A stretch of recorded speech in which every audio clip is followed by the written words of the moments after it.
What's up? What's up? What's up, y'all? DP with Nerdy Jerks. Just hopping on real quick to talk about this Luka to the Lakers, AD to the Mavs trade. Usually on this channel, I talk about sports videography and sports in general. And this right here is a blockbuster trade. This is one of those things where they always say, "Oh, it's a blockbuster trade." Like this is one of them, man. I don't think anybody really expected this, like the general public. I'm speaking obviously behind the scenes. The teams were probably talking, I don't know for how long, um, but I didn't expect it. I'm not a Lakers fan, but I got a ton of folks who are, a ton of friends who are. Specifically, man, I got another channel, Two Peas in a Bong, where myself, DP, my boy KP, and my boy Bong, we talked about uh, this trade yesterday. And we talk about a lot of stuff, man. So y'all should go check that out. Two Peas and a Bong. I'll put the link to the channel, to that channel in the description of this live after I'm done. But back to this trade, man. My initial thoughts on the trade.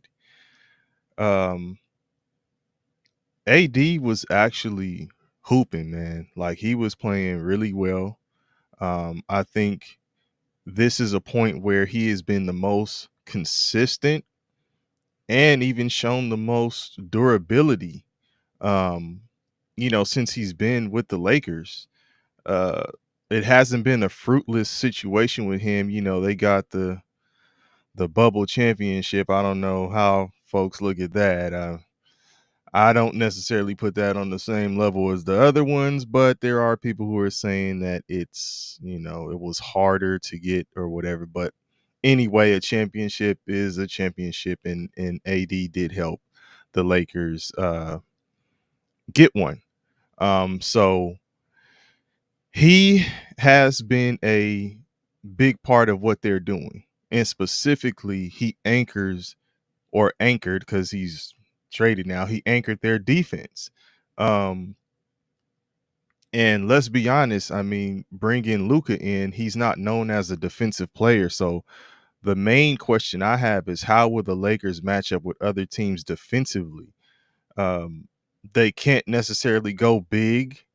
Um, Luka's not a big. He's not going to guard anybody in the paint.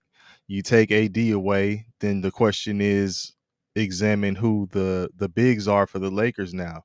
And are they the solution for getting them over the hurdle this year? Uh, is Luka the solution for getting them over the hump or the hurdle this year? Last night, my boy Bong and KP, they were saying that the actual hurdle is the Denver Nuggets. So they think this is a move to somehow create a better matchup with the Nuggets. Does it do that?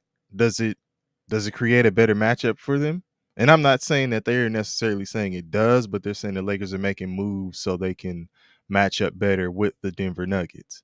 Um, and then also we were saying that this is probably not the final move that the Lakers will make. And if it's not, what's next? Because who do you bring in? Who else do you bring in to play with Luka and LeBron? They do have similar playing styles. As LeBron has gotten older, his game has changed. He shoots more threes. He relies on that a little bit more now. Um, and I guess you could say he's just keeping up with the times, man. It's a 3-point shooting league. Um, so he's not driving to the paint as much as he used to. Not to say that he can't, but as he's gotten older, he does less of that. Um, Defensive wise, he still gets to chase down blocks, but on ball defending, LeBron's not really going to be staying in front of small guards, quick guards, or even, quicker small forwards and other players like that, like a imagine him or Luka trying to guard Tyrese Maxey or something like that. They tried that the other day with Bronny James. That didn't work. So is who is the solution for guarding small guards? It may not be Bronny James at this point. Do they have someone else on the roster who can keep up with the small guards? Um, they traded away Max Christie, and it appeared that they were trying to use him as the solution for defending the younger, quicker players. So what's happening defensively with the Lakers now? But back to the similarities between LeBron and Luka, they're both ball dominant players. They hold on to the ball, and it's either they're gonna take the shot or they're gonna create the shot for their teammate, right? So they're the main facilitator, and they're taking a lot of shots too. Um, and specifically, they're both shooting threes. Like they settle on threes. Both of them are big players who can play a wing position. If you want to say a guard position, they can play that. You can consider them big guards or big, swing forwards, whatever you want to call it. Um, but they have the ability to create for others, but the ball's going to be in their hand for most of the game. Offensively, they're going to really control the game. So if you have the two of them, who now has the ball the most? Which leads to a question that some may think is crazy, but is LeBron possibly on the trading block? Or even after this, because I heard he didn't really know about the um the trade. He wasn't aware of it. It was a surprise to him, is what I'm seeing through, multiple outlets. So if this was a surprise to him, is he okay with it? Um, or is he now like, get me out of here too? Or are the Lakers showing like, yo, it's time for us to move on, right? Or prepare to move on. That's one thing you could say about this trade, is that it is something that is it could be looked at as something the Lakers are doing for the future after LeBron, right? So after LeBron is done, you could look to Luka being that major superstar in the NBA and for the Lakers. One thing is, it's a large market. Los Angeles is a large market, and they need a superstar. And let's be honest, LeBron James he's at the tail end of his career, so they do need to look at who will be his replacement, so to speak. Um, can Luka be that personable superstar who carries the Lakers into the future? I don't know that. But we shall see, because they're definitely going to build around him now that they've made that move. Um, but again, so him and LeBron both shoot a lot of threes. They both are ball dominant. A matter of fact, in terms of threes, I think their 3-point shooting percentage this year is almost identical, off by like a tenth of a point or something like that. But yeah, a lot of similarities, right? A lot of similarities in their games. LeBron is not as fast paced as he used to be. He still can be, but he slowed down some. We know Luka definitely plays a more slower and controlled pace with his game. And over the years, I said in one of the shorts we have for the Two Peas in the Bong channel, is that over time, uh, LeBron has slowed down a little bit, so maybe he's slowing down to the speed of Luka, so that even makes them a little bit more similar. But he still plays a little with a little more speed than Luka does. So, but do I think the Lakers won this trade or the Mavericks won this trade? If we're talking about the now, it looks like the Mavs, in my opinion, are the winners because you send AD to a team where he's essentially a better fit without making another move right now. Um, I mean, you still have a superstar over there with Kyrie, and you pair him with AD. Kyrie's able to, you know, open his game up, play a little bit more in terms of like scoring and his creativity. Him and AD could be a cool combination, man. And they still have a lot of players over there. Like one of the things AD had an issue with was playing center for the Lakers.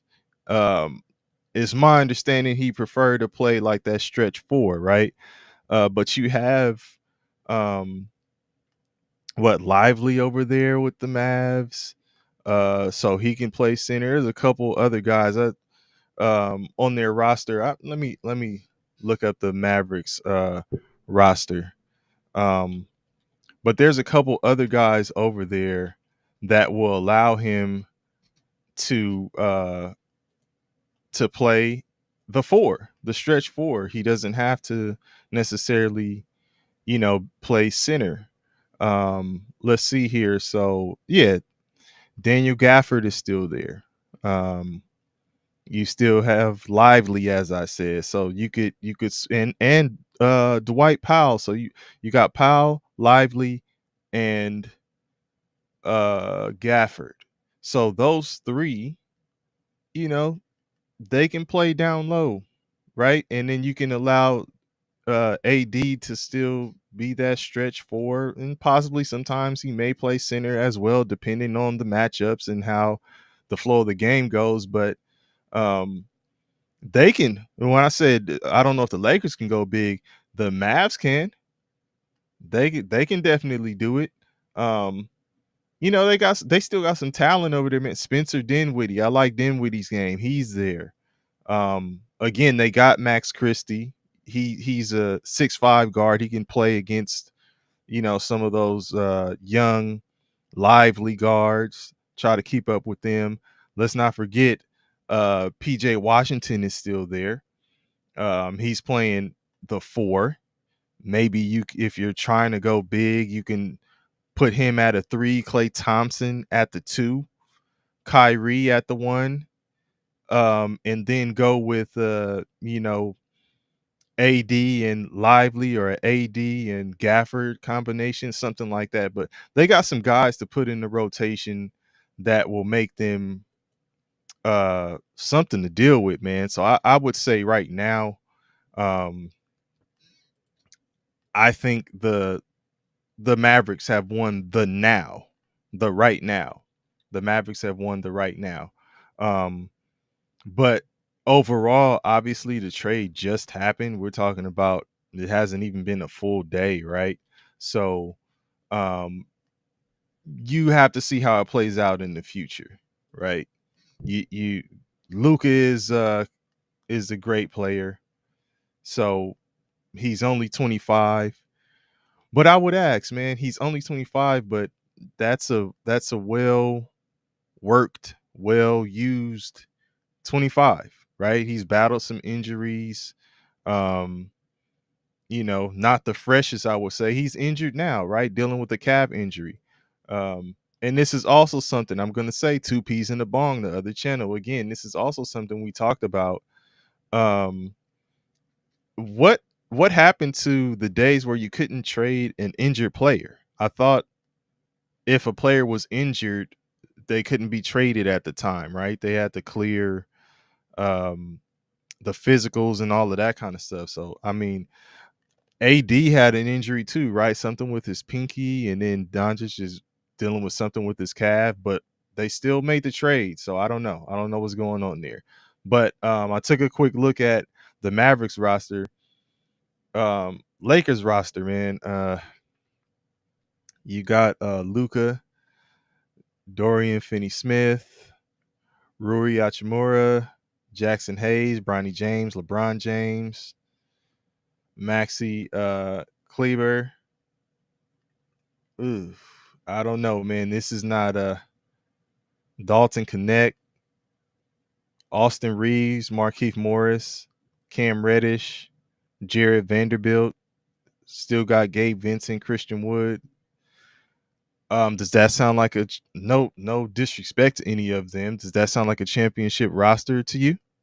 Um, so they would definitely have to make more moves, right? They would definitely have to make more moves, but you've traded your one of your I would say centerpiece actually. Was it AD's team or LeBron's team at this point, right? But you know, you've traded away definitely the centerpiece of your defense, the anchor of your defense, and now you bring in